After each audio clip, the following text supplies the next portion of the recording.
Hello কৃষক বন্ধুরা, নমস্কার। রিতেন বর্মা ইউটিউব চ্যানেলে। তো বন্ধুরা, দেখতে পাচ্ছ এই ক্ষেতটা, এখানে আধা বিঘা আছে, আধা বিঘার একটু কম। এখানে আমি ভেন্ডি লাগিয়েছি। এই দেখতে পাচ্ছ ভেন্ডির চারাগুলো 9 দিনের মাথায় চারাগুলো বের হচ্ছে। এই যে এই চারাগুলো, এই যে এই চারাটা আছে বন্ধুরা, এটা কিন্তু মাটির একটু গভীরে চলে গেছে, এর জন্য এটা পাতলা হলুদ হয়ে উঠতেছে। এই যে আরেকটা চারা দেখতে পাচ্ছেন, মাথাগুলো হালকা হালকা হলুদ। আপনারা যদি বেশি গভীরে ভেন্ডি লাগান তাহলে কী হবে, চারাটা উঠতে টাইম লাগবে এবং গাছটা হলুদ হয়ে উঠবে। এই যে এটা মাটির বেশি গভীরে যায় না, তার জন্য পাতাটা দেখতে পাচ্ছ পুরোটাই কিন্তু সবুজ। এই সময় লাগালে ভেন্ডিটা একটু আগড়ি হয়।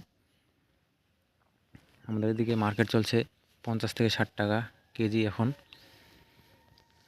এই যে এখানে আরও সপ্তাহখানিক পর আমি এটাতে ধসার জন্য একটা স্প্রে দিব। ঠিক আছে বন্ধুরা, দেখতে পাচ্ছ এই ক্ষেতের অবস্থা।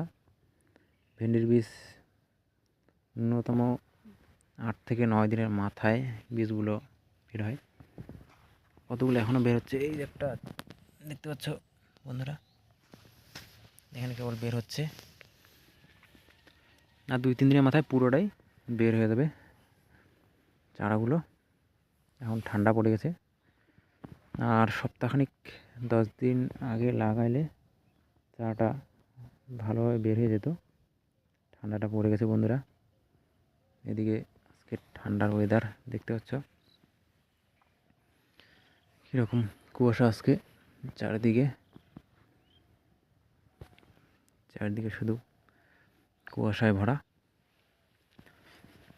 এই ক্ষেতটা আধা বিঘা লাগিয়েছি। এটা সুধা ভেন্ডি বন্ধুরা, সুধা লাগাইছি, ভিয়েনাটের সুধা। আধা বিঘাতে 2 কেজি বীজ লাগিয়েছি। এদিকে প্রায় সুন্দর চারা গজিয়েছে বন্ধুরা।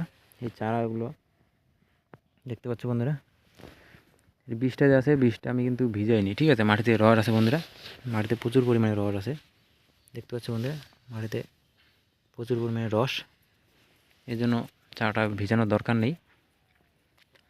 যদি রসটা কম থাকতো তাহলে ভিজালে ভালো হতো, ঠিক আছে। আমার জমিতে তো পুরো রস আছে, এই জন্য আমি চারাটা ভিজাইনি, ডাইরেক্ট লাগিয়েছি। তো বন্ধুরা, আজকের এই পর্যন্তই। দেখাও পরবর্তী আরেকটি নতুন ভিডিও নিয়ে। আর চ্যানেলটি অবশ্যই সাবস্ক্রাইব করে রাখবেন বন্ধুরা, এরকম আপডেট পাওয়ার জন্য। ধন্যবাদ।